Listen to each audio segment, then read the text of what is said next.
Hello friends, मैं हूं Arunendra Pratap Singh, managing director अरस्तु आईएएस एकेडमी इंदौर से। दोस्तों, आज लेक्चर का सब्जेक्ट वर्ल्ड हिस्ट्री होगा और वर्ल्ड हिस्ट्री में हम टॉपिक करेंगे द्वितीय विश्व युद्ध, सेकेंड वर्ल्ड वॉर। हालांकि द्वितीय विश्व युद्ध के संबंध में हम पहले भी एक लेक्चर कंप्लीट कर चुके हैं और जहां तक हमने उस लेक्चर में बात करी थी उस द्वितीय विश्व युद्ध की पृष्ठभूमि एवं महत्वपूर्ण घटनाओं के बारे में, वहां पर हमने देखा था कि प्रथम विश्व युद्ध और द्वितीय विश्व युद्ध के मध्य संपूर्ण वैश्विक परिदृश्य में कौन सी ऐसी प्रमुख घटनाएं घटित हुई जिसके कारण ये द्वितीय विश्व युद्ध जो है असंभावी बन चुका था, मतलब कि होना अनिवार्य हो गया था, तय हो गया था।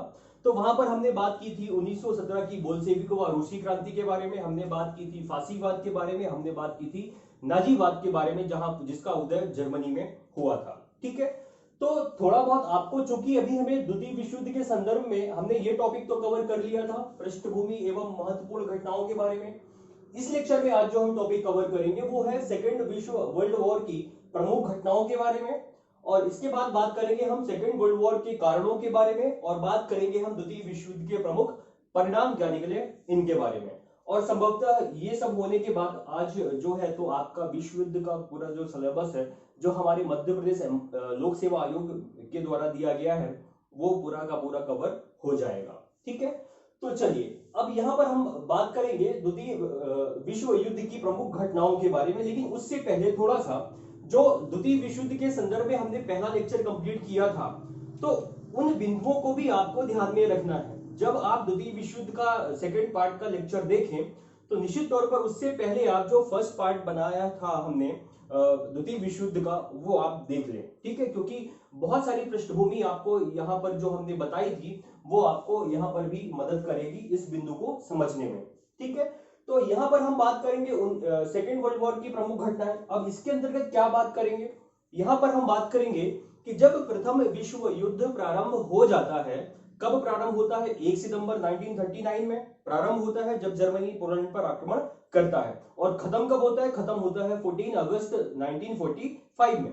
तो जब द्वितीय विश्व युद्ध प्रारंभ होता है और जब समाप्त हो जाता है, उन दोनों के मध्य किस प्रकार दो गुटों का जो है तो संपूर्ण यूरोप में या कहे वैश्विक परिदृश्य में दो गुटों का निर्माण होता है, और किस प्रकार ये देश जो है उन गुटों में शामिल होते चले जाते हैं और एक दूसरे पर अपना अधिकार जमाते हैं, आक्रमण करते हैं, जीतते हैं, हारते हैं, और किस प्रकार से ये द्वितीय विश्व युद्ध समाप्त हो जाता है।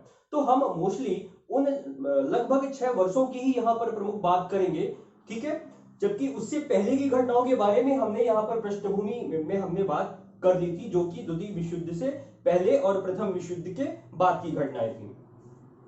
तो चलिए, अब द्वितीय विश्व युद्ध की जो प्रमुख घटनाएं घटित हुई उनको मैंने यहाँ पर प्रमुख रूप से 4 अवस्थाओं में बांट करके रखा हुआ है। 4 अवस्थाएं मतलब कि जब से ये द्वितीय विश्व युद्ध प्रारंभ होता है और समाप्त होने की जो तिथि है, लगभग 6 वर्ष का समय, उस 6 वर्ष को हमने इन 4 अवस्थाओं में बांट दिया है ताकि आपको समझने में थोड़ा सा आसानी हो। तो यहाँ पर 4 भागों में ये बटी हुई 4 अवस्थाएं हैं, और दूसरी तरफ आपका एक तरफ मैंने यूरोप का मैप बनाने का प्रयास किया है। तो आप जब भी इसको देखें तो एक बार जो विश्व वर्ल्ड मैप है उसको आप जो जरूर अपने पास रखें। ठीक है, एटलस को आप देखें कि कौन सा देश कहां पर पोजीशन में है, स्थिति है, और चूंकि आप लगभग आप लोग वर्ल्ड जो ये मैप है उसको आपने देखा ही होगा। ठीक है, तो ये तो मैंने सिर्फ यहाँ पर बनाया है, यूरोप बनाया है, ये जो हिस्सा है ये अफ्रीका महाद्वीप है।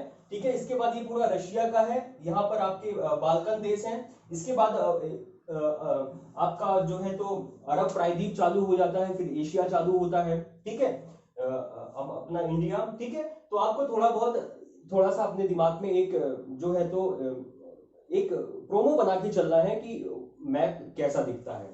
ठीक है, तो चलिए अब सेकेंड विश्व युद्ध की जो प्रमुख घटनाएं हैं जिनको हमने 4 अवस्थाओं में बांटा है, एक बार उन पर देख लें कि पहली अवस्था आपकी 1 सितंबर 1939, मतलब जब से द्वितीय विश्व युद्ध प्रारंभ होता है तब से लेकर के और 21 जून 1941 तक है। और इस समय पीरियड में, इस समय तिथि में कौन कौन सी प्रमुख घटनाएं घटित हुई वो मैं आपको बताऊंगा। जो द्वितीय प्रमुख अवस्था है वो है 22 जून, मतलब इसके जस्ट बाद से 22 जून 1941 से लेकर 6 दिसंबर 1941 तक, इसके मध्य भी कुछ घटनाएं घटित हुई होंगी, उन घटनाओं के बारे में हम बात करेंगे।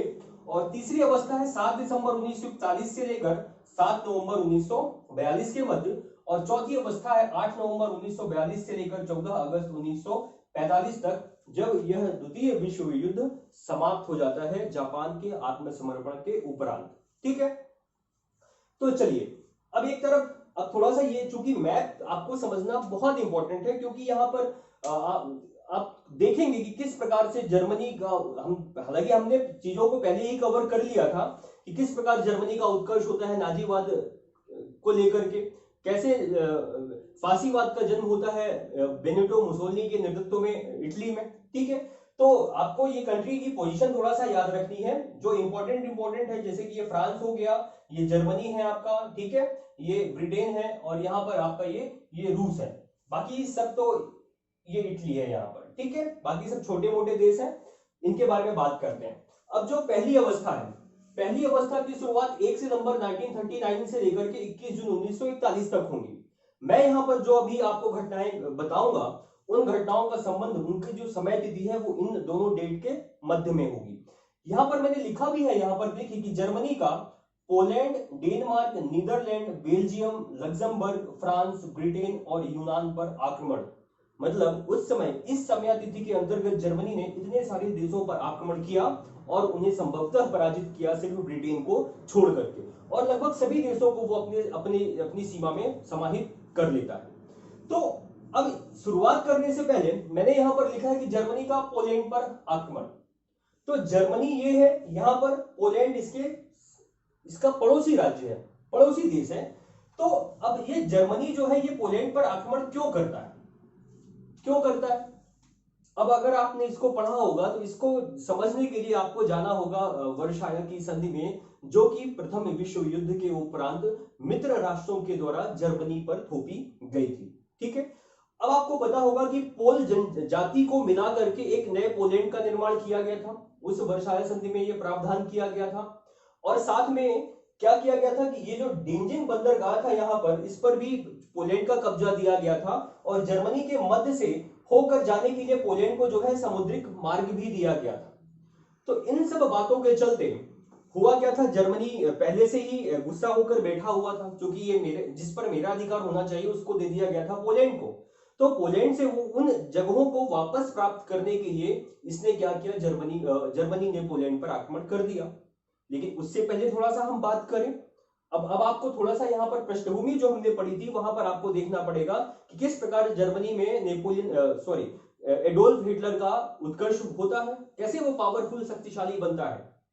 तो यहाँ पर आप ये देखेंगे कि 1939 में, मतलब कि प्रथम विश्व युद्ध प्रारंभ होने से एक महीने पहले जर्मनी ने रशिया के साथ एक संधि की, और उस संधि के तहत जब उसे ये विश्वास हो गया, हालांकि जो रोम, बर्लिन और टोक्यो धुरी है उसका निर्माण तो पहले ही 1936-37 में हो चुका था, मतलब कि जर्मनी, इटली और जापान जो है अब वो एक गुट का निर्माण कर चुके थे, जिसका नाम धुरी राष्ट्रों का गुट था, और एक तरफ था मित्र राष्ट्रों का गुट। ठीक है, तो अब जब जैसे ही, हालांकि उससे पहले हम अगर थोड़ा सा बात करें तो 1932 में 33 में जर्मनी ने पोलैंड के साथ एक अनाक्रमण की 10 वर्षीय अनाक्रमण की संधि की थी।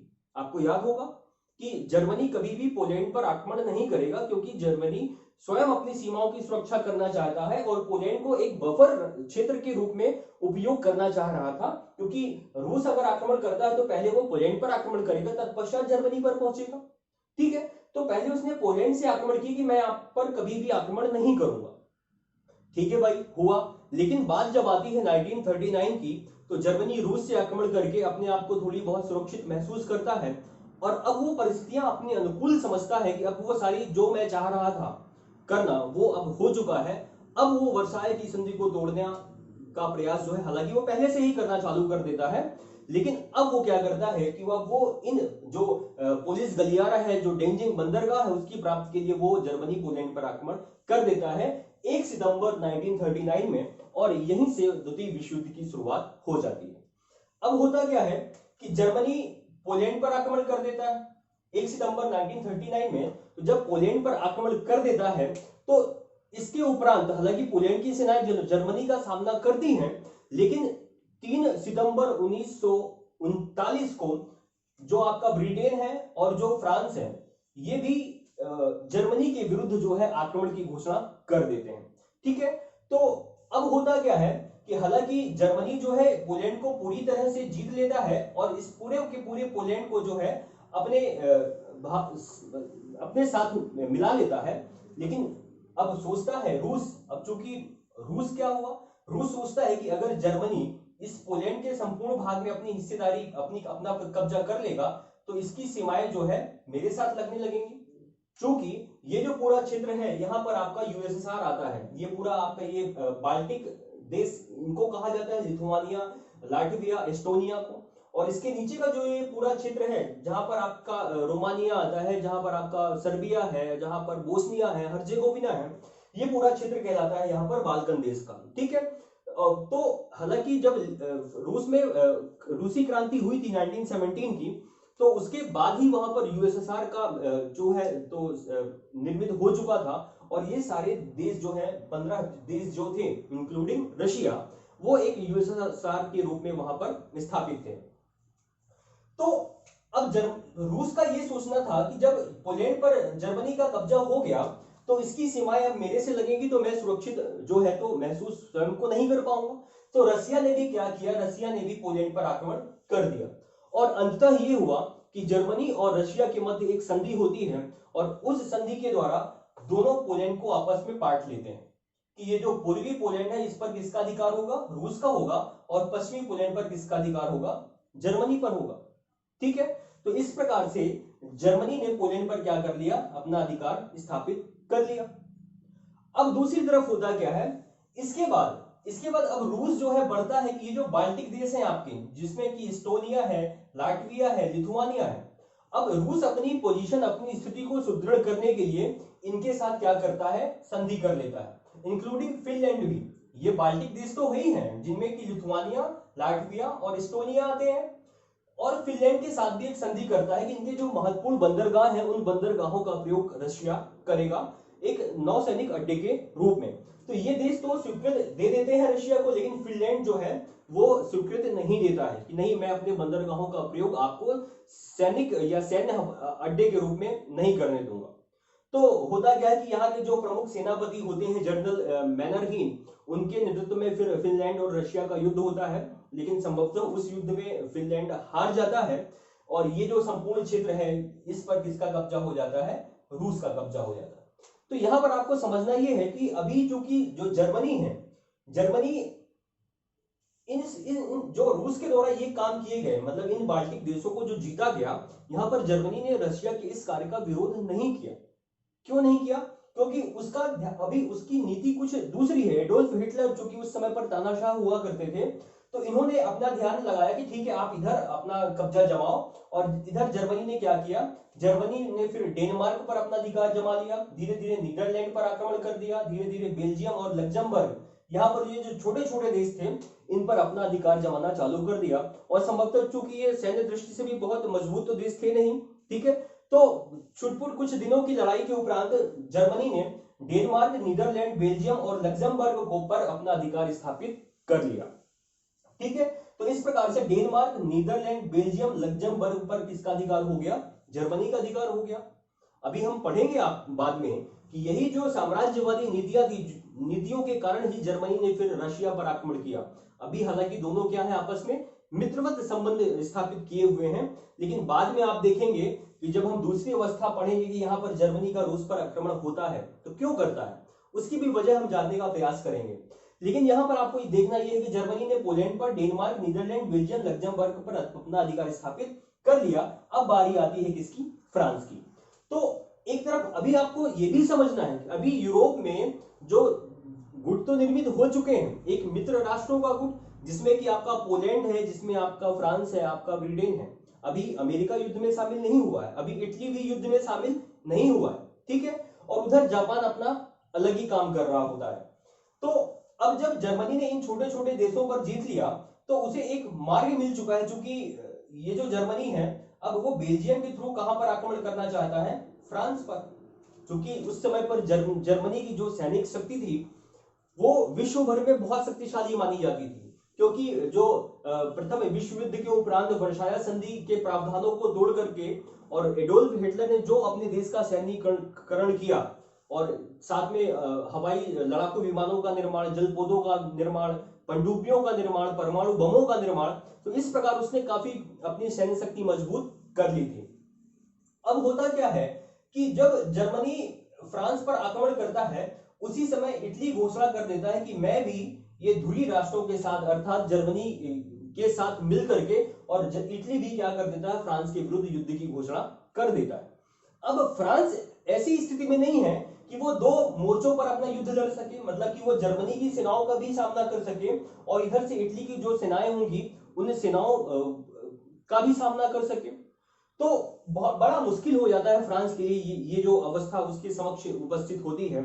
और इसी का संयुक्त परिणाम क्या निकलता है कि इटली और जर्मनी की संयुक्त सेनाओं ने फ्रांस में या पेरिस पर अपना कब्जा स्थापित कर लेते हैं और इस तरह से संपूर्ण फ्रांस पर इसका अधिकार हो जाता है जर्मनी का। हालांकि कुछ जो क्षेत्र वहां पर मिलते हैं उन क्षेत्रों पर इटली का भी अधिपत्य हो जाता है, लेकिन लगभग कहा जाता है इन संपूर्ण क्षेत्रों पर इसका अधिकार हो जाता है फ्रांस का। इस प्रकार से आप देखेंगे कि जो जर्मनी की जो सामुद्रिक सीमा है वो लगभग ये नॉर्वे होते हुए, ये चूंकि नीदरलैंड, बेल्जियम, ये फ्रांस, स्पेन, ये अभी उसके सारे मित्र ही हैं, तो इतनी लंबी सामुद्रिक सीमा की स्थापना कर दिया जाता है जर्मनी के द्वारा अकेले दम पर। हालांकि फ्रांस में को विजित करने में इटली ने सहायता की थी, ठीक है। अब फ्रांस को जीत लिया गया, अब बारी आती है किसकी, ब्रिटेन की, ठीक है। क्योंकि अब शक्ति बची ही कौन सी है, रूस है, तो उसका भी उसने रोक के रखा है कि ठीक है आप अपना काम करते रहो। और जो पश्चिमी मोर्चे पर लगभग उसने सारे देशों को यहां पर जीत लिया, इंक्लूडिंग फ्रांस।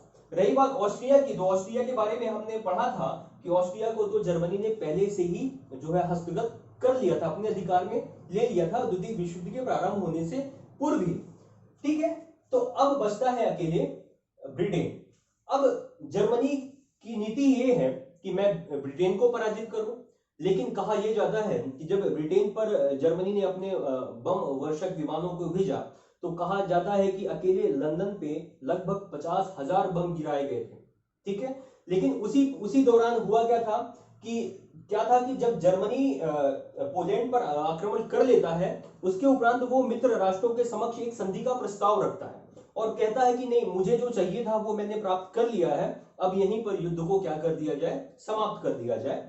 लेकिन हिटलर की बातों का भरोसा नहीं हुआ मित्र राष्ट्रों को, तो उन्होंने उसकी बात की अवहेलना कर दी, इनकार कर दिया। और इसी उपरांत फिर जर्मनी जो है तो ये छोटे छोटे राष्ट्रों को जो है जीत लिया। तो उसी दौरान यूरोप में जो ब्रिटेन था वहां पर एक राजनीतिक घटनाक्रम में परिवर्तन हो जाता है कि जो कि मित्र राष्ट्रों में ब्रिटेन सर्वशक्तिमान था, अब ब्रिटेन ने ही एडोल्फ हिटलर की बातों का विरोध किया था कि नहीं, मुझे आपकी बातों पर विश्वास नहीं है। तो इसके द्वारा जो ब्रिटेन में जो चैम्बरलिन की सरकार थी, वो चैम्बरलिन की सरकार को अपना त्याग पत्र देना पड़ता है और इसके उपरांत ब्रिटेन में एक नई सत्ता स्थापित होती है, ठीक है। तो यहां पर एक नई राजनीतिक परिवर्तन हो जाता है ब्रिटेन में। तो अब होता क्या है कि कहा जाता है कि जब जर्मनी ने ब्रिटेन पर अपना आक्रमण किया तो बहुत सारे यहाँ पर बम गिरा है, अकेले सिर्फ लंदन में 50,000 बम गिरा है, लेकिन इसका प्रति उत्तर भी दिया ब्रिटेन की सरकार ने और लगभग 3,000 जर्मनी के विमानों को वो भी मार गिराया। लेकिन अंततः होता क्या है, इसका परिणाम क्या निकला, जर्मनी का ब्रिटेन पर कब्जा स्थापित नहीं हो पाया, ठीक है। तो इस प्रकार से ये जो ब्रिटेन था इस पर अपना अधिकार जर्मनी स्थापित नहीं कर पाया। रही बात यूनानी आक्रमण की, तो अब जब जर्मनी लगा हुआ है ब्रिटेन के साथ युद्ध करने में, तो अब इटली क्या करे, क्योंकि ये जो सारे क्षेत्र हैं इन सारे क्षेत्रों पर अधिकार स्थापित हो चुका है जर्मनी का। तो अब ब्रिटेन भी इटली भी अपने साम्राज्य का विस्तार करने की को प्रयास कर रहा है। वहां पर बेनिटो मुसोलिनी के बारे में हमने पढ़ा था कि उनकी विदेश नीति में पहली नीति ही यही थी कि इटली को एक विशाल साम्राज्य की स्थापना करना उनका लक्ष्य था। तो जब इटली, हालांकि भूमध्य सागर पर तो वो तो पहले ही से ही अपना अधिकार स्थापित कर चुका था, इस भूमध्य सागर को तो वो इटालियन झील के नाम से भी संबोधित करता था। तो उसने क्या किया, उसने ये जो मिस्र मैंने लिखा है, सूडान है, केन्या है, नैरोबी, सोमालिया है, ये अरब जो ये आपके अफ्रीकी महाद्वीप है वहां पर भी उन्होंने अपना अधिकार करना स्टार्ट कर दिया। चूंकि चूंकि फ्रांस हार चुका है, इसका प्रत्युत्तर इटली का विरोध करने के लिए वहां पे कोई राष्ट्र है ही नहीं, एकमात्र है ब्रिटेन। तो ब्रिटेन का जर्मनी के साथ द्वंद्व चल रहा है। तो इटली ने स्वतंत्रता पा करके और लगभग ये अफ्रीका महाद्वीप के मिस्र, सूडान, केन्या, सोमालिया इनको विजिट करते हुए और फिर यहाँ पर आपके होता है यूनान को भी विजिट कर लेता है अंततः। ठीक है, तो इस प्रकार से, चूंकि इधर नहीं, इधर तो पूरा का पूरा आप जानते हैं कि इधर सहारा रेगिस्तान है, यहाँ पर कुछ तो है ही नहीं। ठीक है, तो इन क्षेत्रों पर ये जो अफ्रीका महाद्वीप में ये जो देश हैं, इन देशों पर भी अपना इटली जो है अपना आधिपत्य स्थापित कर लेता है। तो इस प्रकार से ये जो पहली अवस्था है जो कि लगभग 1 सितंबर 1939 से लेकर 21 जून 1941 तक चलती है, ये पूर्ण हो जाती है। ठीक है, आ रही बात समझ में? थोड़ा सा चूंकि कभी हमने इस इतनी विस्तृत तरीके से शायद आपने ना पढ़ा हो, लेकिन जब चीजों को आप समझने का प्रयास करेंगे, इसलिए मैंने ये मैप बनाया ताकि आप चीजों को समझ सकें। ठीक है, मैं कहीं नाम लेता हूँ इटली का, कहीं जर्मनी का, कहीं फ्रांस का, कहीं ब्रिटेन का, कहीं रशिया का, तो कंफ्यूजन तो होता है, लेकिन आप अगर धीरे धीरे इसको समझने का प्रयास करेंगे तो एक बहुत बहुत इजी हो जाता है। क्योंकि इतिहास ही एक ऐसा विषय है जो कि मुझे लगता है कि अगर व्यक्ति उसको पढ़ना स्टार्ट कर दे तो रुचि ना होते हुए भी वो ऐसा विषय है कि वो रुचिकर बन जाता है। ठीक है, क्योंकि इतिहास की घटनाओं को हम कहानी के रूप में उसको समझ सकते हैं, याद कर सकते हैं, और एक कहानी के रूप में याद की गई चीजों को फिर जो है तो आप अपनी स्मृति से मिटा नहीं सब पाते हो। ठीक है, तो इस प्रकार से जो पहली अवस्था है, पहला जो चरण है प्रथम द्वितीय विश्व युद्ध का, वो पूर्ण हो जाता है। अब आता है दूसरा जो कि स्टार्ट होता है 22 जून से 1941 से लेकर 6 दिसंबर 1941 तक। अब इसमें की प्रमुख घटनाएं क्या है? ध्रुवीय राष्ट्रों द्वारा अफ्रीका पर आक्रमण एवं जर्मनी का रूस पर आक्रमण। ठीक है, तो यहां पर जो पहली घटना थी ध्रुवीय राष्ट्रों द्वारा अफ्रीका पर आक्रमण, ध्रुवीय राष्ट्र समझ गए आप, और दो गुट ही है ना यहाँ पर, एक है मित्र राष्ट्रों का गुट, दूसरा ध्रुवीय राष्ट्रों का गुट। मित्र राष्ट्रों के गुट में आपका फ्रांस है, आपका पोलैंड है, आपका इंग्लैंड है। यहां पर आपको यह भी देखना है कि जब इंग्लैंड ने द्वितीय विश्व युद्ध में 3 सितंबर 1939 को भाग लेने की घोषणा की, तो जितने भी कॉमनवेल्थ देश हैं, चाहे वो न्यूजीलैंड हो, चाहे वो ऑस्ट्रेलिया हो, चाहे वो कनाडा हो, चाहे वो भारत हो, इन सब देश भी क्या है द्वितीय विश्व युद्ध में ब्रिटेन के साथ या मित्र राष्ट्रों के साथ द्वितीय विश्व युद्ध में जुड़ गए। और दूसरी तरफ है आपका ध्रुवीय राष्ट्र। ध्रुवीय राष्ट्र में आप देखते हैं जर्मनी है, इटली है, और उधर आपका जापान है। अभी रशिया को हम इसमें काउंट नहीं करते हैं, क्योंकि अभी आप देखेंगे कि जब जर्मनी ने रूस पर आक्रमण भी किया है। ठीक है, तो चलिए, हमने देखा कि जब जर्मनी ब्रिटेन के साथ युद्ध में लड़ाई कर रहा था, तो इसी समय इटली ने क्या किया, इन अफ्रीकी महाद्वीप में इन देशों पर अपना कब्जा स्थापित कर लिया। तो ये ध्रुवीय राष्ट्रों द्वारा अफ्रीका पर आक्रमण। अब जर्मनी रूस पर आक्रमण क्यों करता है? अभी हमने देखा कि जो ये आपके बाल्टिक देश थे, इन बाल्टिक देशों पर तो अधिकार कर लिया किसने, और इधर पूरा आपका फैला हुआ है क्या, यूएसएसआर। तो अब यूएसएसआर क्या करता है, ये जो बाल्कन देश है, यहाँ पर बाल्कन देशों में आपका जैसे कि आता है सर्बिया है, आपका बोस्निया है, हर्जेगोविना है। ठीक है, ये जो क्षेत्र है, अभी तक तो जर्मनी कुछ नहीं बोला, क्योंकि चलो ठीक है आपने इधर अपने अधिकार क्षेत्र में ले लिया, लेकिन अब जर्मनी लगभग संपूर्ण पश्चिमी यूरोप पर अपना अधिकार तो कायम कर ही लिया है। तो उसकी भी मंशा है कि अब मैं अपना विस्तार किधर करूं, बाल्कन देशों में। तो इन बाल्कन देशों पर अधिकार को लेकर के रूस और जर्मनी के मध्य टकराहट उत्पन्न हो जाती है, और इसी टकराहट का परिणाम है जर्मनी के द्वारा रूस पर किया गया आक्रमण। ठीक है, तो जर्मनी किसी भी दृष्टि से, चाहे वो जल सेना हो, चाहे वो थल सेना हो, चाहे वो वायु सेना हो, हर मोर्चे पर वो रूस से शक्तिशाली थी। तो जर्मनी द्वारा क्या किया जाता है, रूस पर आक्रमण कर दिया जाता है। ये पूरा क्षेत्र जो है आपका ये रूस ही है। तो रूस पर आक्रमण मतलब आपको किसी भी स्टेट पर, किसी भी राष्ट्र पर आक्रमण करना है, तो अगर आप उसकी कैपिटल को हस्तगत कर लेते हो तो निश्चित तौर पर अब ये माना जाता है कि उस राष्ट्र की पराजय हो गई है। तो इनका उद्देश्य क्या था, इनका जर्मनी की सेनाओं का उद्देश्य था कि हमें मॉस्को पर अधिकार करना है। यहां तक कि जर्मनी की जो सेनाएं हैं वो लेनिनग्राद तक तो पहुंच चुकी थी, लेकिन वो मॉस्को पर अपना अधिकार कायम नहीं कर चुकी थी। लेकिन उससे पहले इनकी एक बहुत बड़ी विजय क्या थी कि यहाँ पर एस्टोनिया, लाटविया, लिथुआनिया, फिनलैंड, ये जितने भी अभी रूस के अधिकार में थे, ये सारे क्षेत्रों को कौन जीत लेता है? जर्मनी विजित कर लेता है। ठीक है। और इधर तो आपको पता है ये पूरा पश्चिमी यूरोप पहले से ही जर्मनी का था। जब रूस पर आक्रमण किया गया तो ये जितने भी यहाँ पर बाल्टिक देश हैं, इन देशों पर भी किसका अधिकार हो जाता है? जर्मनी का। और ये जो अफ्रीका महाद्वीप में ये जो देशों पर अधिकार हुआ किसका? इटली का। वो भी किसका मित्र है? जर्मनी का। उधर अभी हम देखेंगे जापान क्या कर रहा होता है। ठीक है, वो भी किसका मित्र है? वो भी जर्मनी का। तो कहने का मतलब है इस टाइम पीरियड तक लगभग जो धुरी राष्ट्र हैं, वो धुरी राष्ट्र एकदम इतने पावरफुल रहते हैं कि वो जहां पर भी युद्ध लड़ते हैं हर मोर्चे पर उन्हें विजय प्राप्त होती है।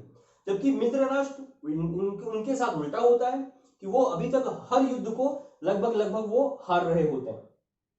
तो जब जर्मनी के द्वारा रूस पर आक्रमण होता है तो मैंने बताया आपको कि अभी वो लेनिनग्राड तक तो जर्मनी की सेनाएं पहुंच गई, लेकिन उसी समय वहां पर शीतकाल ऋतु प्रारंभ हो जाती है और जर्मनी वासियों को ज्यादा ठंड में रहने की, सेनाओं को ज्यादा ठंड में रहने की आदत होती नहीं है, तो उनकी सेनाएं जो है वो मॉस्को पर अधिकार स्थापित नहीं कर पाती। ठीक है। हालांकि उन्हें फिर वापस भी लौटना पड़ता है और कहा जाता है कि रूस पर किया गया आक्रमण जर्मनी की सबसे बड़ी भूल थी। हालांकि रूस भी इसका प्रत्युत्तर देता है और उस युद्ध में काफी सारी उसकी सेनाएं भी जर्मनी की मारी जाती हैं। एक तो प्राकृतिक प्रकोप, ठंड का प्रकोप, और दूसरा रूस की सेनाओं के द्वारा जो प्रत्युत्तर दिया गया। तो इस युद्ध में ही लगभग 1 लाख सेनाओं की हानि होती है जर्मनी को, और कहा जाता है कि यहीं से जर्मनी की जो है कमर टूटना प्रारंभ हो जाता है। तो अब आप देखिए कि जर्मनी के बारे में थोड़ा सा, कि जिस एक ऐसा देश जो कि प्रथम विश्व युद्ध में हारता है, वर्साया संधि की कठोर प्रावधान लगाए जाते हैं, उसके बावजूद भी जब द्वितीय विश्व युद्ध शुरू होता है लगभग वो संपूर्ण यूरोप को विजित कर लेता है, इंक्लूडिंग फ्रांस को भी और ब्रिटेन को भी वो एकदम टक्कर चुनौती देता है। हालांकि विजित तो नहीं कर पाता है। तो इस प्रकार से ये जो द्वितीय अवस्था है ये भी आपकी कंप्लीट हो जाती है। ठीक है। अब बात करते हैं हम तृतीय अवस्था की। तीसरी अवस्था जो कि 7 दिसंबर 1914 से लेकर 7 नवंबर 1942 तक चलती है, और इसका प्रमुख है, अब हम देखेंगे जापान के ऊपर। ठीक है, कि जापान का पर्ल हार्बर पर आक्रमण। तो ये जापान का पर्ल हार्बर क्या था भाई? तो आपको थोड़ा सा यहाँ पे ध्यान देना है। तो ये घटनाएं जो अभी तक हमने पढ़ी वो 6 दिसंबर 1941। अब 7 दिसंबर को कौन सी घटना घटित होती है? ठीक है, 7 दिसंबर को घटना घटित होती है यही पर्ल हार्बर की।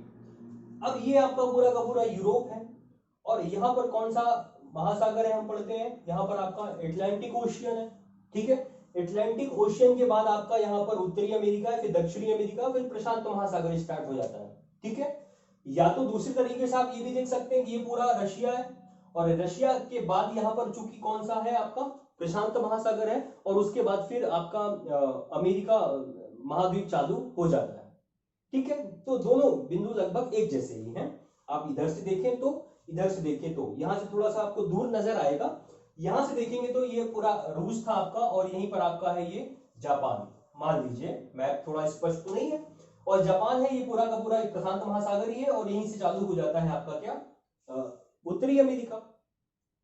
तो प्रशांत महासागर में ही एक हवाई द्वीप है, हवाई द्वीप में ही अमेरिका का नौसैनिक अड्डा था जिसका नाम था पर्ल हार्बर। तो जापान ने क्या किया? जापान ने अमेरिका के पर्ल हार्बर पर आक्रमण कर दिया। किया क्यों? किया इसलिए क्योंकि आप वस्तु स्थिति को थोड़ा सा देखें, क्या है? 2 गुट थे, तो 2 गुटों में अभी जो धुरी राष्ट्रों का गुट था वो आपको सर्वशक्तिमान प्रतीत होता है, क्योंकि उन्होंने लगभग संपूर्ण यूरोप को, जर्मनी और इटली के नेतृत्व में इन्होंने संपूर्ण यूरोप के साथ साथ अरब प्रायद्वीप पर भी अधिकार कर लिया। ठीक है, फ्रांस तो हार चुका है, दूसरी तरफ रूस लगभग हार चुका है, क्योंकि अभी हमने देखा कि जर्मनी ने रूस पर आक्रमण किया था और लगभग उसके सारे उपनिवेश जो उन्होंने अपने जीते थे उस पर अधिकार कर लिया। और ब्रिटेन है तो वो एकदम अलग थलग पड़ा हुआ है, एकाकी है, अकेला पड़ा हुआ है बेचारा, कोई मदद करने के लिए है नहीं, क्योंकि फ्रांस सब हार चुके हैं। और अमेरिका जो है अभी तक वो युद्ध में प्रवेश उसने नहीं किया है। तो जापान का सोचना था कि जो हवाई द्वीप में नौसैनिक अड्डा है अमेरिका का, उस पर भी मैं अपना अधिकार कर लेता हूं। तो चूंकि उसकी भी, जैसा कि इनकी सोच यहाँ पर है कि मैं संपूर्ण यूरोप में अपना आधिपत्य कायम करूं, उस प्रकार से जापान की भी यही सोच थी कि मैं भी क्या करूं, अपने साम्राज्य का विस्तार करूं। और इसी परिणाम आपने देखा था कि जापान के द्वारा चीन के मंचूरिया क्षेत्र पर आक्रमण किया गया। ठीक है, हालांकि उस मुद्दे को राष्ट्रसंघ पर ले जाया गया था, लेकिन कुछ हुआ नहीं था, जिसको हम पढ़ते हैं ये राष्ट्रसंघ की असफलताएं थी। तो अब आप समझ सकते हैं कि राष्ट्रसंघ होते हुए भी ये सारी चीजें हो रही हैं, तो उस संघ का तो कोई अस्तित्व रह ही नहीं जाता। ठीक है, तो जापान की बात करें। अब जापान क्या है कि उसने प्रशांत महासागर में जो आपका द्वीप है, हवाई द्वीप है, वहां पर था अमेरिका का नौसैनिक अड्डा जिसका नाम था पर्ल हार्बर। वहां पर आक्रमण कर देता है और बहुत सारे लगभग विध्वंस कर देता है लगभग उस नौसैनिक अड्डे का। ठीक है, तो इससे अमेरिका को बहुत क्षति होती है और कहा यह भी जाता है कि अमेरिका को जितनी हानि यहां हुई, मतलब जितना नुकसान यहां उठाना पड़ा, उतना संभवतः अभी तक उसको किसी भी युद्ध में नहीं उठाना पड़ा आज तक। ठीक है, तो इतना कुछ हुआ। अब जापान ने जीत लिया। जापान के जीतने के उपरांत जब 7 दिसंबर को पर्ल हार्बर पर आक्रमण हुआ, तो अमेरिका ने भी मित्र राष्ट्रों की ओर से जो है इस विश्व युद्ध में भाग लेने की घोषणा कर दी कि मैं भी अब जो है युद्ध में आऊंगा, क्योंकि लेना ना देना उसका और फालतू का नुकसान हो गया उसका।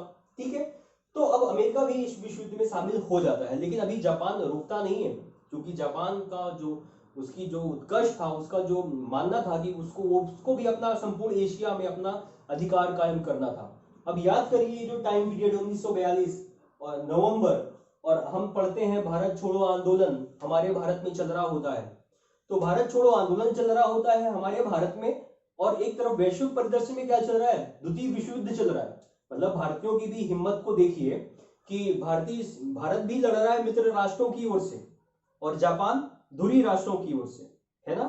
तो अब जापान क्या करता है कि उसको उस घटना के उपरांत उसका मनोबल और बढ़ जाता है कि मैंने अब, कोई देश ऐसा है नहीं कि जो मुझे रोक पाए।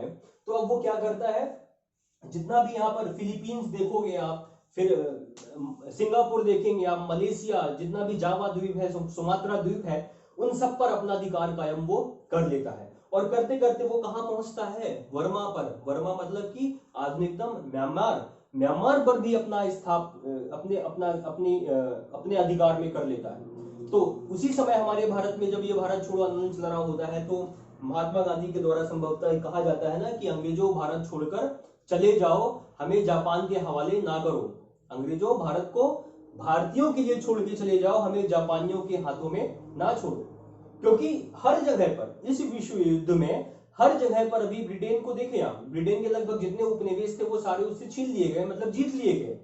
अब यहाँ पर लगभग जापान की जो सेनाएं हैं वो म्यांमार तक पहुंच गई। कहा यह जाता है कि अंडमान निकोबार द्वीप समूह तक पहुंच चुकी थी। लेकिन उसके उपरांत कुछ ऐसा घटनाक्रम घटित होता है कि ये जो पासा अभी हम देख रहे हैं कि किसकी ओर झुका हुआ था, ध्रुवीय राष्ट्रों की ओर, पलटता है और ये पहुंच जाता है मित्र राष्ट्रों की ओर। ठीक है, तो अब जो है आपने देखा यहाँ पर जापान क्या कर रहा होता है, जर्मनी ने क्या किया अभी तक।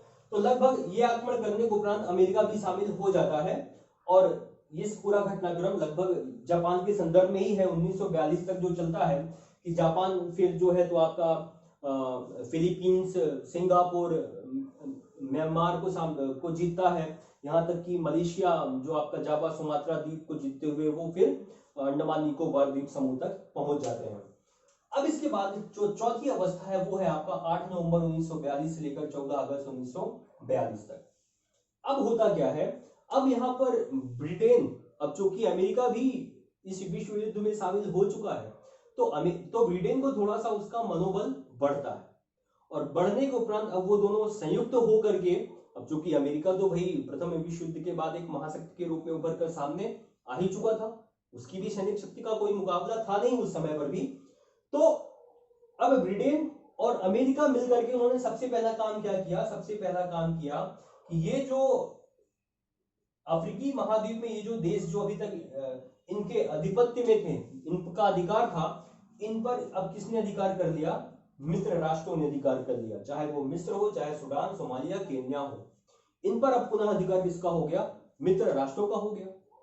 अब धीरे धीरे क्या हुआ, इनकी शक्ति कम होना चालू होती है और यहीं से होता है मित्र राष्ट्रों की शक्ति का उत्कर्ष होना। अब जब इन्होंने जीत लिया तो अब इन्हीं दोनों ने संयुक्त रूप से क्या किया, इटली पर आक्रमण कर दिया। ठीक है, हालांकि अभी जर्मनी इटली का सहयोग इसलिए नहीं दे पाता है क्योंकि जर्मनी की सेनाएं लगभग लगभग इसका आक्रमण करने, किसका सामना करने में लगी हुई होती हैं, रूस के साथ। ठीक है, तो रूस के साथ एक बहुत लंबे समय तक इनका लगभग 6 से 7 महीने का युद्ध चलता है और उस युद्ध में अभी भी जर्मनी सेनाएं जो कि व्यस्त हैं। और जब मुसोलिनी के द्वारा संदेश भेजा जाता है हिटलर को कि आक्रमण हो रहा है मेरे ऊपर और आप मदद के लिए सेनाएं पहुंचाओ, तो हिटलर सेनाएं पहुंचाने में इनकार कर देता है। इनकार मतलब उसको विवश हो जाता है कि वो सेनाएं नहीं पहुंचा पाता है क्योंकि इसकी सेनाएं अभी रूस के साथ युद्ध कर रही होती हैं। तो ब्रिटेन और अमेरिका की संयुक्त सेनाएं जो है तो लगभग सिसिली द्वीप पर अधिकार करते हुए और रोम पर भी उन्होंने अपना अधिकार कर लिया।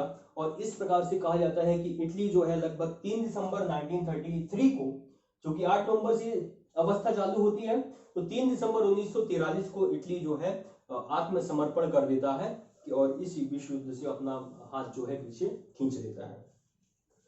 अब यहीं पर कहा जाता है कि जो बेनिटो मुसोलिनी के बारे में, बेनिटो मुसोलिनी का उत्कर्ष कैसे हुआ, कैसे उन्होंने इटली में एक फांसीवादी विचारधारा को जन्म दिया था, एक दल की स्थापना की थी। ठीक है, कैसे कैसे इटली की शक्ति को उन्होंने बढ़ाया था। तो जब उन्होंने इस विश्व युद्ध में भाग लिया तो कहा जाता है उन्होंने एक नारा दिया कि अगर मैं अपने हाथ पीछे खींचूं, अगर मैं आत्मसमर्पण करूं तो मुझे बीच चौराहे पर गोली मार देना। और मानिए कि हुआ भी कुछ ऐसा ही कि जब ये इस विश्व युद्ध में इन्होंने आत्मसमर्पण कर दिया 3 दिसंबर को, तो इसके बाद ये स्वयं मुसोलिनी और इनकी पत्नी और इनके कुछ 16 सहयोगी के साथ ये जो है अब इटली के ऊपर ही है स्विट्जरलैंड, तो स्विट्जरलैंड भागने का प्रयास कर रहे थे। तो इनके विरोधियों के द्वारा इनको स्विट्जरलैंड की सीमा पर पकड़ लिया गया और कहा जाता है कि यहीं पर इनको, इनकी पत्नी को और इनके 16 साथियों को गोली मार दिया गया। और गोली मारने के बाद इनको इटली वापस लाया गया और रोम के एक किसी शहर के चौराहे पर इनको जो है टांग दिया गया उल्टा करके। और कहा जाता है कि इटली की जनता ने या रोम की जनता ने उस मुसोलिनी के मरे हुए शव को भी जो है किसी ने जूतों से मारा, किसी ने मरा हुआ चूहा उनके मुंह में डाला, किसी ने गोलियां मारी, यहां तक मरे हुए सब के साथ ये हरकत किया गया था मुसोलिनी के। ठीक है, तो चूंकि अब तानाशाह था, जिंदा होते किसी की हिम्मत तो थी नहीं, अब मर गए हैं, चूंकि कार्य भी उनके ऐसे थे ना। तो चलिए इस प्रकार से इटली का क्या हुआ, समर्पण उसने कर दिया। अब धीरे धीरे ये जो संयुक्त सेनाएं हैं अब ये बढ़ती हैं फ्रांस की ओर और फ्रांस को क्या कर दिया जाता है, बंधन मुक्त करा दिया जाता है। ठीक है, तो अब होता क्या है कि अब ब्रिटेन, यूएसए और साथ में फ्रांस, ये तीनों अब संयुक्त रूप से जर्मनी पर आक्रमण करते हैं। ठीक है, अब चूंकि जर्मनी, चूंकि रूस से जो युद्ध होता है ना, जर्मनी की, मैंने पहले भी बताया कि जर्मनी की हार का प्रमुख कारण जर्मनी के द्वारा रूस पर किया गया आक्रमण था। चूंकि इस आक्रमण के फलस्वरूप जर्मनी को काफी सैन्य नुकसान भी उठाना पड़ा और साथ ही साथ उसके काफी सारे संसाधन भी समाप्त हो चुके थे। तो अब जर्मनी जो है, इटली भी पराजित हो चुका है। तो जो यूरोप में लगभग लगभग उसका मित्र था, हालांकि ये हंगरी, स्लोवाकिया, ये भी ध्रुवीय राष्ट्रों के साथ थे, लेकिन उतनी उनकी क्षमता थी नहीं। इटली अब हार जा चुका है, अब मात्र अकेला बचा है जर्मनी और इधर ब्रिटेन है, अमेरिका है और आपका फ्रांस आ गया। हालांकि युद्ध होता है अब सभी मोर्चों से, इधर से आपका फ्रांस कर रहा है, इधर से ब्रिटेन कर रहा है और विमानों के माध्यम से अमेरिका भी कर रहा है। तो कहा जाता है कि जर्मनी ने भी लगभग लगभग बहुत संघर्ष किया, लेकिन अकेले के दम पर उसने इस युद्ध का वो सामना नहीं कर पाया और 4 मई 1945 को जो है तो जर्मनी आत्मसमर्पण कर देता है। उससे पूर्व जब एडोल्फ हिटलर को पूर्वानुमान होता है कि अब मेरी हार सुनिश्चित है, तो 1 मई 1945 को वो अपने ही घर में आत्महत्या कर लेते हैं। अब जब हिटलर ही आत्महत्या कर लिया तो उनकी सेनाओं का मनोबल टूट चुका था और सेनाओं ने फिर 4 मई 1945 को अपना आत्मसमर्पण कर देते हैं। इस प्रकार से जर्मनी भी समाप्त हो जाता है। ठीक है, इटली तो पहले ही समाप्त हो चुका था। अब लगभग लगभग इन सारे देशों पर जिन पर जर्मनी का अधिकार था वो स्वतंत्र हो जाते हैं। अब नंबर आता है जापान का।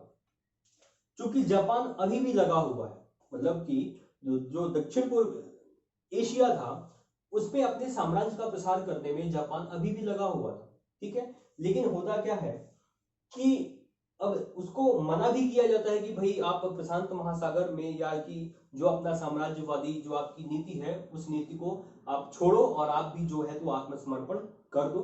लेकिन ऐसा जापान का मानना नहीं था। उसका मानना था कि मैं तो अंतिम दम तक लड़ूंगा। फिर आपको पता है कि एक समय पर ऐसा होता है कि जिसे हम पढ़ते हैं 6 अगस्त के रूप में। 6 अगस्त में हुआ क्या था कि अमेरिका ने जापान के हिरोशिमा नामक नगर में क्या हुआ, परमाणु बम गिरा दिया। और परमाणु बम गिराने से उसको अथाह क्षति पहुंची, क्योंकि उसका पूरा हिरोशिमा शहर जो था वो पूरा तहस नहस हो जाता है। इसके बावजूद भी वो अपनी हार नहीं मानता, ठीक है। वो अपनी बची कुची शक्ति के माध्यम से मित्र राष्ट्रों के साथ युद्ध में लगा रहता है और उसको मनाया जाता है कि भाई आप कर दो आत्मसमर्पण, आप में अब इतनी क्षमता है नहीं कि आप हमारा सामना कर पाओ। लेकिन वो नहीं मानता।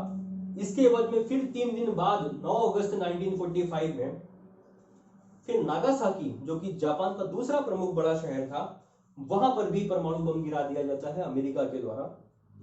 और इसी परमाणु बम के द्वारा अब जापान के द्वारा मान लिया जाता है उसकी राजनीतिक सत्ता के द्वारा कि अब हमारा लड़ना जो है नामुमकिन है, जो कि नहीं मानेंगे तो ये ऐसे ही परमाणु बम गिराते रहेंगे और हमारा जो बचा कुचा साम्राज्य है वो भी नष्ट हो जाएगा। क्योंकि वहां की जो जनता है वो भी विद्रोह करने लग गई थी। तो उन्होंने अंततः किया क्या, 10 अगस्त को आत्मसमर्पण कर दिया। तो 6 अगस्त, 9 अगस्त और 10 अगस्त को जब जापान ने आत्मसमर्पण कर दिया, इसके पश्चात ही 14 अगस्त 1945 को संपूर्ण विश्व में द्वितीय विश्व युद्ध की समाप्ति की घोषणा कर दी जाती है। जब ये जर्मनी और इटली का आत्मसमर्पण होता है तो यूरोप में युद्ध समाप्त हो जाते हैं, जापान लड़ रहा होता है और 14 अगस्त 1945 को संपूर्ण विश्व भर में विश्व युद्ध क्या समाप्त घोषित कर दिया जाता है, ठीक है। तो ये 4 प्रमुख अवस्थाएं हैं और इन्हीं अवस्थाओं में आपको समझना है। हालांकि चीजों को पढ़ने के क्रम में तो बहुत सारी चीजें और हैं, लेकिन जो प्रमुख रूप से है वो मैंने आपको यहाँ पर बता दिया ताकि आपको चीजों को समझने में थोड़ा सा आसानी हो। ये जो हम द्वितीय विश्व युद्ध पढ़ते हैं, ये इसमें प्रमुख रूप से कौन कौन सी घटनाएं, किस देश ने कब किस पर आक्रमण किया, क्यों किया, उसके परिणाम क्या हुए, ये हमने आपको बता दिया। अब कभी कभी प्रीलिम्स की क्वेश्चन में पूछ लिया जाता है कि जो हिरोशिमा में जो परमाणु बम गिराया गया, जो नागासाकी में जो प्लूटोनियम का प्रयोग किया गया, उनमें उन गिराए गए बमों के नाम पूछे जाते हैं कि क्या नाम थे, है ना। तो आपको ध्यान में रखना है कि जो पहला बम गिराया गया हिरोशिमा पर, कब गिराया गया, 6 अगस्त 1945 को। उस बम का नाम क्या था, उस बम का नाम था लिटिल बॉय। और 3 दिन बाद 9 अगस्त 1945 में नागासाकी पर परमाणु बम गिराया गया और उसका नाम रखा गया फैट बॉय, ठीक है। तो इस प्रकार से जापान भी आत्मसमर्पण कर देता है और द्वितीय विश्व युद्ध समाप्त हो जाता है 14 अगस्त 1945 को। और इसी के बाद फिर जो है तो एक नई संस्था का उदय होता है जिसे हम आज संयुक्त राष्ट्र संघ के नाम से जानते हैं, ठीक है। 24 अक्टूबर 1945 में उसका जन्म हुआ था। तो ये थी सेकेंड विश्व युद्ध की प्रमुख घटनाएं। अब हम बात करेंगे द्वितीय विश्व युद्ध के महत्वपूर्ण कारण क्या थे। तो कारणों में आपको ऐसा कुछ ढूंढने की जरूरत नहीं पड़ेगी, हम बात करेंगे आगे चल करके। तो चलिए मैं यही बात करता हूं कि कारणों में क्या हो सकता है द्वितीय विश्व युद्ध के। हम बात करेंगे कि वर्साय की संधि, अगर जर्मनी पर इतनी वर्साय की संधि के कठोर प्रावधान ना लगाए गए होते तो संभवतः है कि जर्मनी बदला लेने की भावना से प्रेरित ना होता और ये द्वितीय विश्व युद्ध जो हुआ ये ना होता, ठीक है। पोलैंड पर आक्रमण करना ही द्वितीय विश्व युद्ध का तात्कालिक कारण था। जब ये घटना घटित होती ही नहीं तो द्वितीय विश्व युद्ध होता ही नहीं, ठीक है। तो इस प्रकार से हम बात करते हैं। एक बार चूंकि आरेख बनाना है, वहां पर मैं कुछ बिंदु लिख दूंगा और उसके आधार पर हम चर्चा वहां पर कर लेंगे, ठीक है। तो यहाँ पर अब देखते हैं हम सेकेंड विश्व युद्ध के कौन कौन से प्रमुख कारण हैं। तो यहाँ पर मैंने कुछ बिंदु लिखे हैं, उन्हीं बिंदु पर हम इन कारणों के बारे में चर्चा करेंगे। तो अब यहाँ पर बिंदु है जैसे कि वर्साय की संधि है, इसके बाद है राष्ट्र संघ की असफलता, तानाशाहों का उदय, निशस्त्रीकरण प्रयासों की असफलता, फिर है आपका पश्चिमी राष्ट्रों की नीति में अंतर्विरोध होना और नेक्स्ट है आपका तुष्टीकरण की नीति, और फिर है आपका उग्र राष्ट्रवाद का प्रसार, और लास्ट में आपका तात्कालिक कारण। तो ये कुछ बिंदु हैं जिन बिंदुओं में हम द्वितीय विश्व युद्ध के कारणों को समझने का प्रयास करेंगे। हालांकि अगर आपने पृष्ठभूमि को अच्छे से समझा होगा, ठीक है, तो ये कारण निकालना उनमें से आसान होगा आपके लिए। चलिए पहले बात करते हैं हम वर्साय की संधि के बारे में।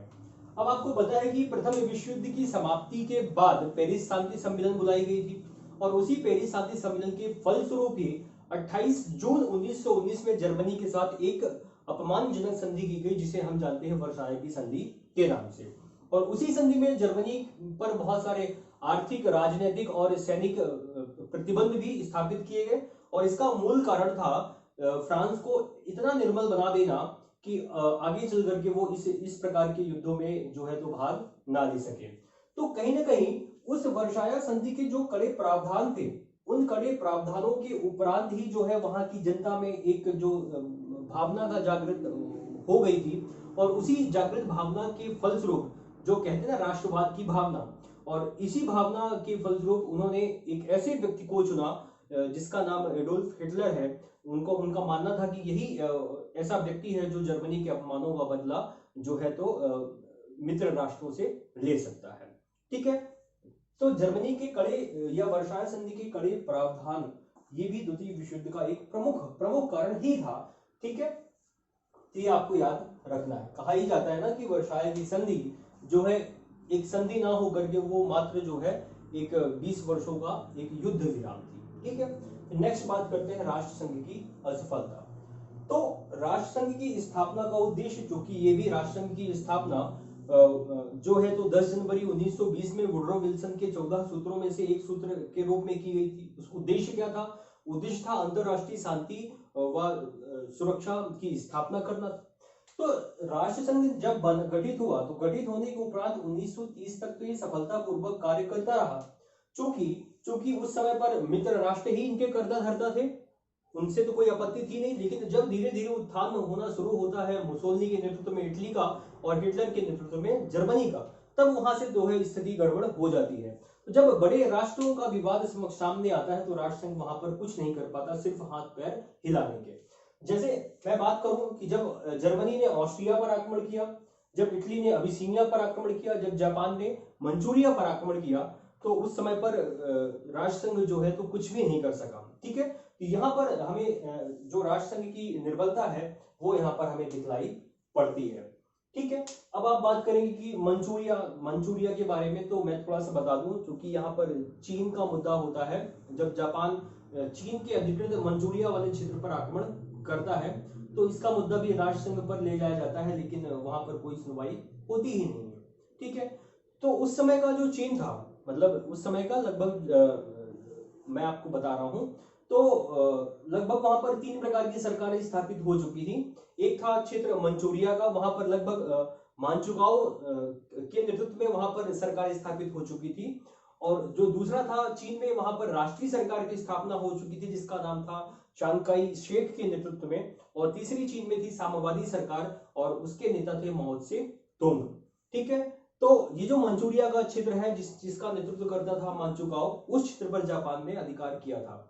हालांकि फिर इन्हीं तीनों सरकारों के अंतर्गत, हालांकि मंचूरिया का क्षेत्र बाद में भी जापान के ही अंडर में रहता है, लेकिन ये जो राष्ट्रीय सरकार है और जो साम्यवादी सरकार जो चीन में स्थापित होती है, एक था चांग काई शेक के नेतृत्व में और दूसरा था माओ त्से तुंग के नेतृत्व में। फिर इन दोनों के मध्य चीन का गृह युद्ध भी होता है, और जिसमें फिर अंततः विजित होता है माओ त्से तुंग, और चांग काई शेक को जो है तो फिर वो ताइवान वाले क्षेत्र में वो चले जाते हैं, और चीन और ताइवान का विवाद आज भी हमें देखने मिलता है, वो वही मुद्दा है। ठीक है, राष्ट्र संघ की असफलता। फिर इसके बाद देखते हैं तानाशाहों का उदय किस प्रकार हुआ। तो जब प्रथम विश्व युद्ध समाप्त हुआ तो हमने पढ़ा था कि कई सारे राजवंश जो है समाप्त हो गए, चाहे वो जर्मनी का होहेंजोलन वंश हो, चाहे वो ऑस्ट्रिया का हैप्सबर्ग हो, चाहे वो रशिया का रोमानोव वंश हो। तो ये सब समाप्त होकर उन देशों पर, कई सारे देशों में जो है राजतंत्र या प्रजातंत्र की स्थापना हुई थी। लेकिन कुछ समय बाद कुछ देशों की जनता ने अपनी सारी शक्तियां एक ही व्यक्ति के हाथों में निहित कर दी, और जिसके फलस्वरूप तानाशाही या तानाशाहों का उदय होना प्रारंभ होता है। इसका हमें पहला रूप देखने मिलता है जर्मनी में। जर्मनी में जैसे ही 1932 में लगभग निशस्त्रीकरण सम्मेलन का विरोध करते हुए जर्मनी राष्ट्रसंघ की सदस्यता से अलग होता है एडोल्फ हिटलर के नेतृत्व में, वहीं से जर्मनी जो है तो या एडोल्फ हिटलर अपने तानाशाह होने का परिचय देते हैं। और दूसरी तरफ मुसोलिनी, चूंकि मुसोलिनी भी जब वहां पर बैठते हैं तो वो काफी सारे सामाजिक गृह नीति के तहत वो काफी सारे सुधार करते हैं और जो इटली की जो आर्थिक व्यवस्था, उसकी जो सामाजिक व्यवस्था, उसकी जो शैक्षणिक व्यवस्था, उसको सुदृढ़ करते हैं और वहीं से ये जो शक्तियां हैं वो मुसोलिनी के हाथों में चली जाती हैं और वहां पर भी हमें एक तानाशाह के रूप में एक शासक दिखलाई पड़ता है। ठीक है, तो ये कुछ जो तानाशाह उदित हुए, इनकी जो नीतियां थी साम्राज्यवादी या साम्राज्य विस्तारवादी नीतियां, दूसरी तरफ जापान, तो इनकी नीतियों की वजह से जो है हमें द्वितीय विश्व युद्ध होता हुआ दिखलाई पड़ता है। तो अगर संभवतः इनका ये ना हुए होते तो मे भी ये द्वितीय विश्व युद्ध ना हुआ होता। फिर नेक्स्ट है आपका निशस्त्रीकरण प्रयासों की असफलता। चूंकि जो वुडरो विल्सन के 14 सूत्रों में से एक सूत्र था कि सभी देशों पर समान रूप से निशस्त्रीकरण बाध्यता लागू की जाए। इस क्रम में कई सारे सम्मेलन भी हुए, जैसे वॉशिंगटन सम्मेलन हुआ, लंदन सम्मेलन हुआ, लेकिन चूंकि जितने भी बड़े बड़े राष्ट्र थे उन राष्ट्रों पर एक मत ना हो सकने के फलस्वरूप ये सम्मेलन क्या हुए, असफल हो गए। फिर 1932 में जब जेनेवा सम्मेलन हुआ, उस सम्मेलन में जब जर्मनी के द्वारा ये बात उठाई गई कि चूंकि सारे निशस्त्रीकरण मैं ही क्यों करूं, चाहे वो ब्रिटेन हो, वो फ्रांस हो, जितने भी मित्र राष्ट्र हैं उनके भी आप निशस्त्रीकरण कीजिए, क्योंकि किसी भी देश की जो शक्ति होती है वो उसकी सैनिक क्षमता ही होती है। तो इसी मुद्दे को लेकर के जो जिनेवा सम्मेलन हुआ था, निशस्त्रीकरण का मुद्दा था, तो जब जर्मनी ने इसका बहिष्कार करने के साथ ही राष्ट्रसंघ की सदस्यता से त्याग भी कर दिया। तो अंततः हुआ क्या कि ये जो निशस्त्रीकरण करने था, हमें जो करना था, राष्ट्रसंघ को जो करना था, ये मुद्दा, ये जो उद्देश्य था, ये उनका असफल हुआ और कहीं न कहीं जाकर के यही एक विशाल कारण बनता है द्वितीय विश्व युद्ध के लिए, क्योंकि हर देश के पास अपनी अपनी क्षमताएं थी। ठीक है, चाहे वो सैनिक क्षमता हो, चाहे वो परमाणु हथियार हो, चाहे वो युद्धक विमान हो, तो सभी प्रकार सभी देश जो है अपने अपने तरीके से उसको प्राप्त करना चाहते थे। फिर नेक्स्ट है आपका पश्चिमी राष्ट्रों की नीति में अंतर्विरोध होना। पश्चिमी राष्ट्र मतलब क्योंकि उस समय के प्रमुख राष्ट्र आपके ऑस्ट्रिया थे, आपका फ्रांस था, आपका ब्रिटेन था, आपका जर्मनी था, इटली था, यही प्रमुख राष्ट्र थे। तो उनकी नीतियों में अंतर्विरोध किस प्रकार से होना, क्योंकि आपको पता है कि उस समय जब 1917 में बोल्शेविक क्रांति हुई, तो उसके फलस्वरूप जब लेनिन की साम्यवादी सरकार की स्थापना हुई रशिया में, तो उसके प्रभाव के कारण जो है साम्यवाद एक अलग विचारधारा का प्रवाह जो है यूरोप में हो रहा था। ठीक है, तो जैसे कि आपका फ्रांस हो गया, आपका ब्रिटेन है, ठीक है, ये तो मित्र राष्ट्र ही थे। ठीक है, अब और ध्रुवीय राष्ट्रों में आपका जर्मनी था और इटली था। तो जर्मनी के द्वारा उस समय पर जितने भी काम किए गए और इटली के द्वारा, जैसे इटली का अबिसिनिया पर आक्रमण, जर्मनी का ऑस्ट्रिया पर आक्रमण, तो इन्होंने उसके कार्य को रोका क्यों नहीं? रोका सिर्फ इसलिए नहीं क्योंकि अगर यहाँ पर जर्मनी प्रभावी या शक्तिशाली थोड़ा सा हो जाएगा तो निश्चित तौर पर इधर जो ये रशिया है, इस रशिया के साम्यवादी प्रभाव को रोकने का काम कौन करे? इधर जर्मनी करे। तो कहीं ना कहीं इन लोगों की जो तुष्टीकरण की नीति जो हम अभी पढ़ेंगे, तो इन दोनों राज्यों की या देशों की जो नीतियां थी, उन नीतियों में अंतर्विरोध होने के कारण जो है हमने इटली, हमने जर्मनी, हमने जापान के क्षेत्रों को या उनके शासकों को, जो साम्राज्य विस्तारवादी उनकी नीतियां थी, उनको हमने ना रोका बल्कि उनको क्या किया? बढ़ाने का काम किया। और इन्हीं से वो और प्रोत्साहित हुए और प्रोत्साहित होने के क्रम में कई सारे देशों को विजित करते हुए चले गए और जिसका परिणाम हमें देखने मिलता है प्रथम विश्व युद्ध की शुरुआत 1 सितंबर 1939 में। ठीक है, तो ये इसके बाद नेक्स्ट है आपका तुष्टीकरण की नीति। तो तुष्टीकरण की नीति क्या थी? ये द्वितीय विश्व युद्ध के प्रारंभ होने से पूर्व ब्रिटेन के द्वारा अपनाई गई नीति को ही तुष्टीकरण की नीति कहा जाता है। अब चूंकि आपको पता है कि लगभग 1929 में वैश्विक आर्थिक मंदी आई थी, वैश्विक आर्थिक मंदी को भी आप एक प्रमुख कारण मान सकते हैं। ठीक है, अब सारे देशों की अर्थव्यवस्था वैसे भी प्रथम विश्व युद्ध के कारण चौपट थी और सामने एक और समस्या कर खड़ी हो गई 1929 की आर्थिक मंदी। अब जर्मनी जो कर रहा था, अपना साम्राज्य विस्तार, चाहे वो ऑस्ट्रिया पर किया गया आक्रमण हो या अन्य राज्यों पर किया गया आक्रमण हो, तो ब्रिटेन ने उसकी नीति का विरोध क्यों नहीं किया? एक कारण हमने अभी पढ़ा कि ये जो साम्यवादी विचारधारा के प्रभाव को रोकना, ये तो था ही था। और दूसरा था कि ब्रिटेन में जो उद्योग थे, उन उद्योगों के लिए कच्चे माल जो है, उन उद्योगों में बने हुए माल की आपूर्ति, खपत कहाँ किया जाए? यहाँ पर किया जाए। इसलिए जो जर्मनी ने अपना सैन्यीकरण करना प्रारंभ किया, ठीक है, तो उसमें भी मदद किसने किया? ब्रिटेन ने ही मदद किया। उसने जो अपने उद्योगों की स्थापना की और उन उद्योगों में उसने अस्त्र और शस्त्र बनाए, उसके लिए भी मदद किसने की? इस ब्रिटेन ने ही की, क्योंकि वो चाहता था कि अगर जर्मनी शक्तिशाली होगा तो इसके साम्यवादी विचारधारा का जो प्रभाव है ये कम पड़ेगा संपूर्ण यूरोप में, ठीक है, और साथ ही ब्रिटेन के लिए एक विस्तृत बाजार के रूप में हमें वहां पर जो उनके बाजार है वो हमें प्राप्त हो जाएंगे, जिससे कि फायदा किसका होगा? ब्रिटेन का होगा। तो इस प्रकार से इन्होंने इन तानाशाहों के द्वारा किए गए अनुचित कार्यों को भी उचित ठहराया, उनको प्रोत्साहन मिला, जिसके फलस्वरूप जो है ये जो तुष्टिकरण की नीति है ये किसके द्वारा अपनाई गई थी? ब्रिटेन के द्वारा, ठीक है। ये भी एक प्रमुख कारण माना जाता है और 3 मार्कर क्वेश्चन भी है ये, तुष्टिकरण की नीति क्या होती है? तो सिंपल वे में कि अपने स्वार्थ या अपने हित की सिद्धि के लिए दूसरों के अनुचित कार्यों को भी उचित ठहराना ही क्या कहलाती है? आपकी तुष्टिकरण की नीति। फिर नेक्स्ट है आपका उग्र राष्ट्रवाद का प्रसार। अब आपको पता है कि जब प्रथम विश्व युद्ध होने के उपरांत कई सारे देशों में राजतंत्र की समाप्त करके और वहां पर लोकतंत्र या प्रजातंत्र की स्थापना की गई थी। इसके बावजूद वहां पर कई सारे अल्पसंख्यक समुदाय भी थे और जो वुड्रो विल्सन का जो 14 सूत्रीय घोषणा पत्र था उसमें अल्पसंख्यक संबंधी समस्या को सुलझाने का भी प्रावधान था। कुछ तो किया गया, जैसे कि पोल जनजाति को लेकर के पोलैंड बना दिया गया, लेकिन अनेक जातियों को मिला करके उनको एक देश के रूप में मान्यता प्रदान यहाँ पर नहीं की गई, जिनके कारण यहाँ पर भी धीरे धीरे उग्रवाद जो है जन्म ले रहा था। दूसरी तरफ देखें तो जर्मनी, जिसको कि हम मान सकते हैं वो जन्मदाता एक तरह से, क्योंकि जर्मनी में जो वर्षाई की संधि आरोपित या कठोर या अपमानजनक संधि थोपी गई उस पर, उसके फलस्वरूप वहां की जनता अपने आप को अपमानित महसूस कर रही थी, जिसके फलस्वरूप उन्होंने हिटलर जैसे एक तानाशाह व्यक्ति को चुना कि यही व्यक्ति है जो जर्मनी के अपमान का बदला ले सकती है। और साथ ही साथ एडोल्फ हिटलर के भाषण कि वो जर्मनी जो है एक आर्यन संस्कृति है, एक आर्य सभ्यता है, ठीक है, और भगवान ने ही आपको भेजा है कि आप जाएं और यहाँ पर शासन वगैरह करें। तो इस प्रकार से जो राष्ट्रवाद का उदय प्रारंभ होता है जर्मनी से, वो अंततः संपूर्ण यूरोप में फैल जाता है और यही भी उग्र राष्ट्रवाद भी जो है तो एक प्रमुख कारण माना जाता है द्वितीय विश्व युद्ध के लिए। और लास्ट है आपका तात्कालिक कारण। तात्कालिक कारण हमने देखा है कि जर्मनी के द्वारा पोलैंड पर आक्रमण कर देना ही इस द्वितीय विश्व युद्ध का तात्कालिक कारण था। युद्ध किया क्यों भाई? वो आपको मिलेगा वर्षाई की संधि में, कि वहां पर ऐसे प्रावधान थे, ठीक है, कि जर्मनी के मध्य से पुलिस गलियारा दिया जाएगा पोलैंड वासियों को कि वो समुद्र तट पर जा सके, साथ ही डेंजिंग बंदरगाह, ये इनको पुनः हस्तगत करने के लिए जर्मनी ने क्या किया था? पोलैंड पर आक्रमण किया और इस पोलैंड पर आक्रमण करने के उपरांत ही 1 सितंबर 1939 को यह द्वितीय विश्व युद्ध प्रारंभ हो गया और इसके बाद धीरे धीरे मित्र राष्ट्र 3 सितंबर को फ्रांस और ब्रिटेन भी इस विश्व युद्ध में भाग ले लिए, ठीक है। फिर आप देखते हैं कि 1940 में इटली भी प्रवेश कर जाता है, उधर टोक्यो आपका जापान, इटली और जर्मनी का एक गुट पहले से ही निर्मित हो चुका होता है।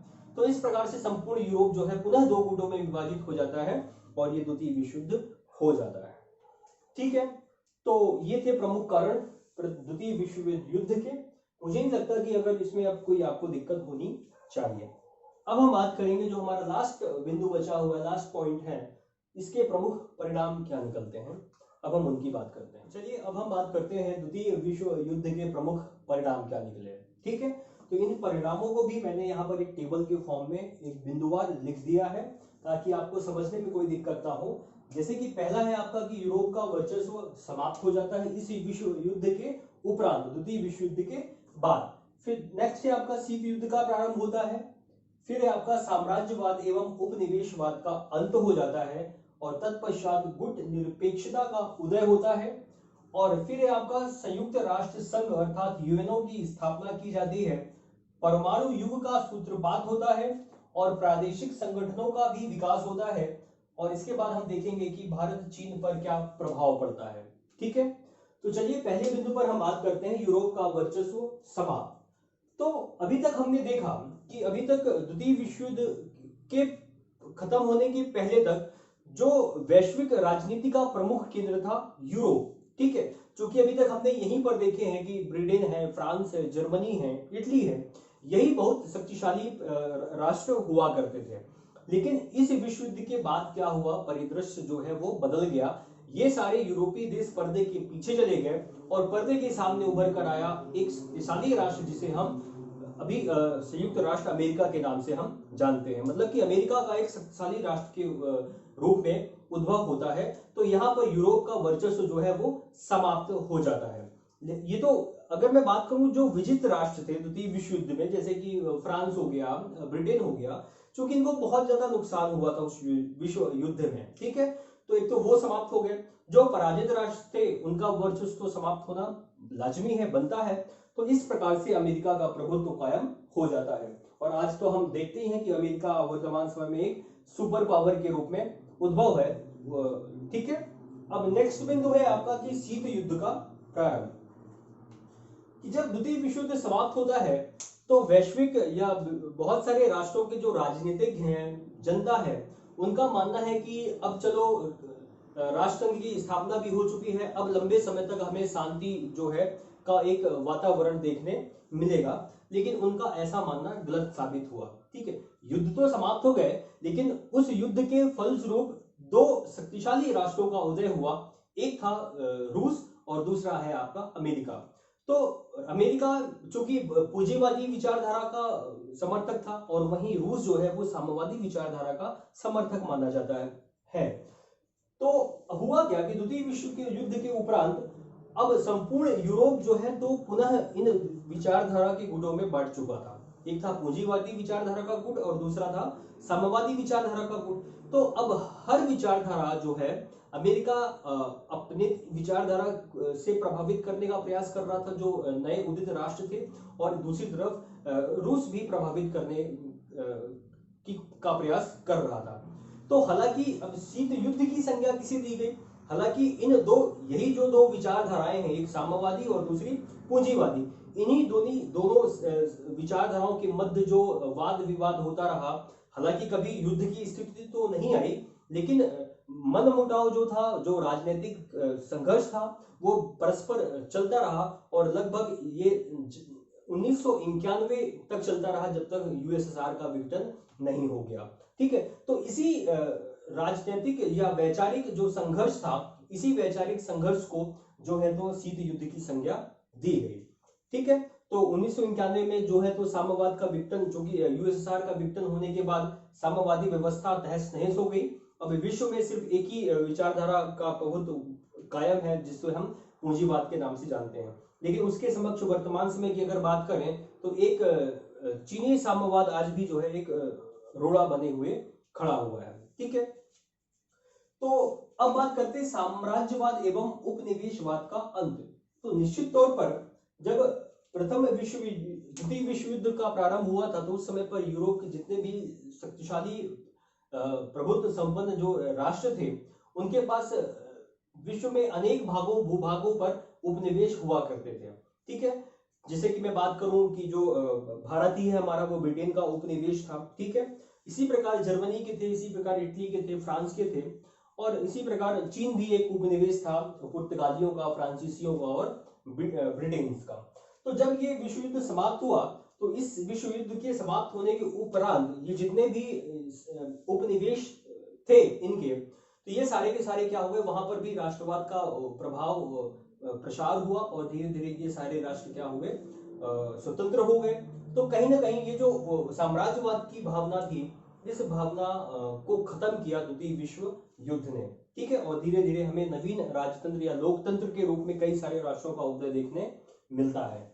तो ये भी इसका एक महत्वपूर्ण परिणाम था द्वितीय विश्व युद्ध का।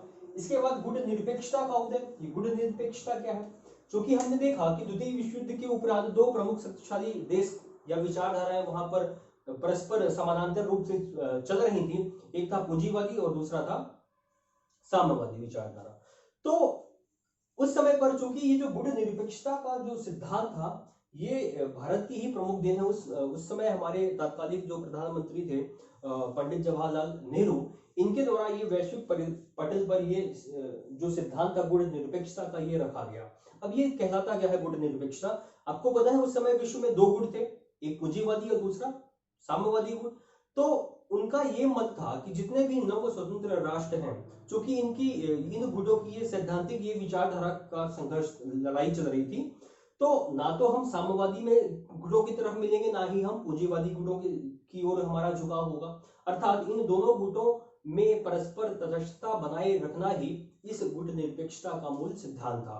तो उस समय पर जितने भी नव स्वतंत्र राष्ट्र थे, चाहे वो एशिया के हो, चाहे वो अफ्रीकी महाद्वीप के हो, लगभग उन्होंने गुट निरपेक्षता के सिद्धांत का ही पालन किया हुआ था। ठीक है, तो इस प्रकार पंडित जवाहरलाल नेहरू, मार्शल टीटो का भी नाम आता है, तो इनका प्रमुख योगदान था उस समय पर गुट निरपेक्षता के सिद्धांत को वैश्विक पटल पर रखने के लिए। लेकिन कहा यह जाता है कि 1991 में जो यूएसएसआर का विघटन हुआ, तो साम्यवाद के समाप्त होने के फलस्वरूप ही इस गुट निरपेक्षता का भी अस्तित्व ना के बराबर वर्तमान समय में हमें, या वर्तमान प्रासंगिकता हमें दिखलाई नहीं पड़ती है। फिर नेक्स्ट है आपका संयुक्त राष्ट्र संघ का स्थापना। तो आपको पता है कि हालांकि संयुक्त राष्ट्र संघ की स्थापना के संबंध में द्वितीय विश्व युद्ध जब चल रहा होता है, उसी समय से इसकी स्थापना के प्रयास होने चालू हो जाते हैं। ठीक है, तो हालांकि अंतिम रूप इसको सैन फ्रांसिस्को सम्मेलन में दिया गया, और जिसके उपरांत हमें दिखलाई पड़ता है 24 अक्टूबर 1945 को एक वैश्विक पटल पर हमें यूएनओ की स्थापना दिखलाई पड़ती है। ठीक है, इसका भी मेन उद्देश्य, चार्टर इसका भी यही कहता है कि वैश्विक शांति और व्यवस्था बनाए रखने के लिए इसकी स्थापना की गई है। ठीक है, निशस्त्रीकरण को समान रूप से लागू करने के लिए इसकी स्थापना की गई है। तो द्वितीय विश्व युद्ध का प्रमुख परिणाम क्या था कि अंतरराष्ट्रीय स्तर पर हमें एक ऐसी संस्था दिखलाई पड़ती है जिसका प्रमुख उद्देश्य है अंतरराष्ट्रीय शांति व व्यवस्था को बनाए रखना, ताकि आने वाले वर्षों में हमें प्रथम और द्वितीय विश्व युद्ध जैसे भयंकर विश्व युद्ध ना झेलने पड़े। इसके बाद है परमाणु युग का सूत्रपात। परमाणु युग का सूत्रपात, चूंकि द्वितीय विश्व युद्ध में हमने देखा कि जर्मनी ने किस प्रकार तीव्र गति से विभिन्न देशों पर अपना अधिकार वर्चस्व कायम कर दिया। उसका प्रमुख कारण क्या था? उसका प्रमुख कारण ना तो उसकी जल सेना थी, ना तो उसकी थल सेना थी। उसका प्रमुख कारण था जर्मनी के द्वारा भारी मात्रा में प्रयोग किए जाने वाले जो वायुसेना के, आप मान सकते हैं, जो विध्वंसक जहाज हैं, जो बम हैं, इनके द्वारा उसने कई सारे राष्ट्रों पर विजय प्राप्त की थी। हमने अभी देखा था कि मात्र अकेले लंदन शहर पर उसने लगभग 50,000 बम गिराए थे। ठीक है, तो उस समय पर ये जो परमाणु, ये जो बम था, ये जो हवाई जहाज थे, फाइटर प्लेन थे, इनका बहुत बड़ा रोल हो जाता था द्वितीय विश्व युद्ध को जीतने में। तो जब ये युद्ध खत्म हुआ तो निश्चित तौर पर जो शक्तिशाली राष्ट्र थे, उन राष्ट्रों के मध्य ये निश्चय हुआ कि अगर कोई परमाणु संपन्न राष्ट्र है तो निश्चित तौर पर वह अपनी सुरक्षा करने में कामयाब होगा। अभी आप देख क्या होता है कि अगर हम भारत चीन का या भारत पाकिस्तान का जो विवाद चलता है, तो युद्ध की स्थिति ऐसी क्यों नहीं बन पाती? क्योंकि सभी राष्ट्र इस समय पर परमाणु संपन्न राष्ट्र हैं। ठीक है, तो परमाणु युग का सूत्रपात होना ही एक द्वितीय विश्व युद्ध का भी एक प्रमुख परिणाम माना जाता है। ठीक है, इसके बाद है प्रादेशिक संगठनों का विकास होना। प्रादेशिक संगठनों से मतलब ये है कि जब हमने देखा कि जब विश्व युद्ध समाप्त हुआ, दो वैचारिक गुटों का निर्माण हुआ। ठीक है, अब इन दो वैचारिक गुटों ने आपसी सुरक्षा के लिए, अपनी सुरक्षा को स्थापित करने के लिए कई प्रकार के प्रादेशिक संगठनों का भी निर्माण किया। ठीक है, जैसे कि जो साम्यवादी विचारधारा को मानने वाले राष्ट्र थे, उनको मिलाकर के उन्होंने एक अलग संगठन बनाया। ऐसे ही पश्चिमी राष्ट्र जो थे या पूंजीवादी विचारधारा को मानने वाले, उन्होंने अपने विचारधारा को मानने वाले राष्ट्रों को मिलाकर के एक नवीन गुट बनाया। जैसे कि जो पश्चिमी राष्ट्र थे, उन्होंने जैसे नाटो बनाया, सीटो बनाया। नाटो मतलब नॉर्थ अटलांटिक ट्रीटी ऑर्गेनाइजेशन, सीटो का मतलब क्या है? South east Asia treaty organisation. तो इस प्रकार के संगठन जो है वहां पर हमें दिखलाई पड़ते हैं। उसी प्रकार से वार्सा पैक्ट जो है, ये साम्यवादी विचारधारा को मानने वाले देशों के मध्य एक ये वार्सा पैक्ट हुआ था, हमें उसे वार्सा पैक्ट के नाम से ही जानते हैं। तो इस प्रकार कुछ हमें प्रादेशिक संगठन भी उन गुटों के द्वारा अपनाए जाने वाले जो स्व सुरक्षा के लिए ये जो संगठन बनाए गए ये हमें दिखलाई पड़ते हैं। फिर नेक्स्ट है आपका भारत चीन पर क्या प्रभाव पड़ा। तो निश्चित तौर पर हमने देखा कि अगर मैं भारत पर द्वितीय विश्व युद्ध का क्या प्रभाव पड़ा इसकी बात करूं तो आपको पता है कि जब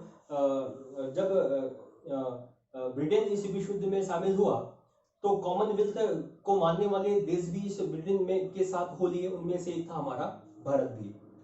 जब भारत को इस विश्व युद्ध में मिला सम्मिलित किया गया तो आपको पता है कि भारत में जितनी भी प्रांतीय सरकारें उस समय पर निर्वाचित हुई थी उन्होंने अपना त्यागपत्र भी दे दिया था और उसी समय एक व्यक्तिगत सत्याग्रह भी चलाया गया था विनोबा भावे, महात्मा गांधी, पंडित जवाहरलाल नेहरू के द्वारा और उसी का परिणाम हमें 1942 में भारत छोड़ो आंदोलन के रूप में दिखलाई पड़ता है कि एक समय पर जहां संपूर्ण विश्व द्वितीय विश्व युद्ध की लड़ाई लड़ रहा है वहीं भारत जो है अपनी स्वतंत्रता के लिए एक वृहद आंदोलन जो है की शुरुआत करता है। ठीक है, और इसी का परिणाम फिर हमें 1942, 1945, 46 में कैबिनेट मिशन के रूप में देखने मिलता है और अंततः 1947 में हमारा भारत आजाद हो जाता है, मतलब कि ब्रिटेन जो है वो भारत को छोड़ करके चले जाते हैं।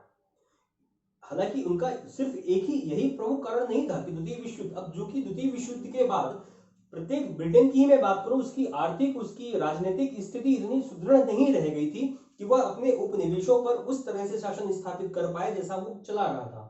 तो उसकी मजबूरी हो चुकी थी कि अब चूंकि कि भारत को छोड़ देना ही अब उसके लिए अच्छा सौदा रहेगा, तो निश्चित तौर पर उन्होंने फिर भारत को छोड़कर जाने का फैसला कर लिया। और चीन पर क्या प्रभाव पड़ा, मैंने बात करी थी कि चीन पर भी उस समय पर लगभग 3 प्रकार की सरकारें स्थापित हो चुकी थी। एक मंचूरिया के क्षेत्र पर मंचूकाओ के नेतृत्व में और दूसरी थी राष्ट्रीय सरकार की स्थापना भी चीन में हो चुकी थी कान चाई शेक के नेतृत्व में और तीसरी साम्यवादी सरकार की स्थापना चीन में हुई थी माओ त्से तुंग के नेतृत्व में। हालांकि बाद में चल करके राष्ट्रीय सरकार और साम्यवादी सरकार के मध्य गृह युद्ध भी होता है चीन में जिसमें जीत होती है साम्यवादी सरकार अर्थात माओ त्से तुंग की और जो चांग काई शेक होते हैं उन्हें फिर अंततः चीन को छोड़ करके और ताइवान के रूप में वहां पर निवास करना पड़ता है। ठीक है, तो ये द्वितीय विश्व युद्ध का प्रमुख प्रभाव हमारे भारत व चीन पर पड़ता है। तो निश्चित तौर पर ये जो द्वितीय विश्व युद्ध हुआ, ठीक है, द्वितीय विश्व युद्ध ने जो यूरोप का वर्चस्व है वो समाप्त करके एक वैश्विक परिदृश्य में अमेरिका की स्थापना करता है जो आज भी शक्तिशाली राष्ट्र के रूप में है। ठीक है, ये जो साम्राज्यवाद उपनिवेशवाद है इसका अंत हो जाता है। ठीक है, संयुक्त राज्य की स्थापना, इसको हम आज भी प्रासंगिक मानते हैं, जो वैश्विक जो संघर्ष है उसको डालने में ये आज भी मदद करता है। ठीक है, परमाणु युग का सूत्रपात होना, प्रादेशिक संगठनों का विकास, तो ये सब जो है प्रमुख देन है द्वितीय विश्व युद्ध की। तो निश्चित रूप से द्वितीय विश्व युद्ध का कुछ हमें सकारात्मक पहलू भी देखने मिलते हैं। तो दोस्तों इस प्रकार से ये जो हमारा टॉपिक है द्वितीय विश्व युद्ध और साथ ही जो हमारा सब्जेक्ट है विश्व इतिहास आज से और अभी से यही समाप्त होता है। तो लगभग हमने सारी चीजों को कवर अप कर लिया है और मुझे लगता है कि बहुत अच्छे ढंग से हमने किया है। तो यहाँ पर अगर आप चीजों को समझने का प्रयास करते रहेंगे इस वीडियो के माध्यम से तो निश्चित तौर पर आपको समझ में आएगा। तो मैं एक चीज कहना चाह रहा हूं कि अगर आपको हमारी वीडियोस पसंद आ रहे हैं तो इन्हें आप लाइक भी करें, आप सब्सक्राइब भी करें और जो अभी आपके मित्रगण हैं जो भी लोक सेवा की तैयारी में लगे हुए हैं उन्हें भी इसका लाभ उठाने के लिए कहें, क्योंकि ये इसका कोई भी चार्जेस अभी नहीं लग रहा है, ये सबके लिए निःशुल्क है। तो आप ज्यादा से ज्यादा लोगों को इससे जोड़ने का प्रयास करें ताकि वो भी इसका लाभ उठाएं। ठीक है, तो यहाँ पर आज विश्व इतिहास का टॉपिक कंप्लीट होता है। अब हम देखेंगे कि चूंकि हमारा एक सब्जेक्ट है मध्य प्रदेश तो चल ही रहा है। मध्य प्रदेश का लगभग हमने ज्योग्राफी, उसकी पॉलिटी तो नहीं की, उसकी ज्योग्राफी और इकोनॉमिक्स खत्म हो चुका है। लेकिन कई सारे स्टूडेंट्स का ये कमेंट्स आते हैं कि सर एमपी का इतिहास आप पढ़ाएं। तो निश्चित तौर पर अब चूंकि विश्व इतिहास खत्म हो चुका है तो अब हम मध्य प्रदेश के इतिहास को भी वृहद तरीके से पढ़ने का प्रयास करेंगे ताकि चीजों को पढ़ें और उसको समझें भी। तो अब एक टॉपिक तो खत्म हो गया है, एक जगह मैं अब शुरू करूंगा मध्य प्रदेश की हिस्ट्री और कोशिश करता हूं कि मैं या तो मैं एंशिएंट हिस्ट्री शुरू कर दूं या तो आप कहें तो एथिक्स की क्लासेस में शुरू कर दूं, जैसा आप मुझे कमेंट पर लिखकर बताएं। अगर आपको इथिक्स की क्लास चाहिए है तो वो भी मैं शुरू कर दूंगा। ठीक है दोस्तों, तो घर पर ही रहें, सुरक्षित रहें और इसी तरह हमें अपना प्यार देते रहें। जय हिंद, जय भारत, थैंक यू।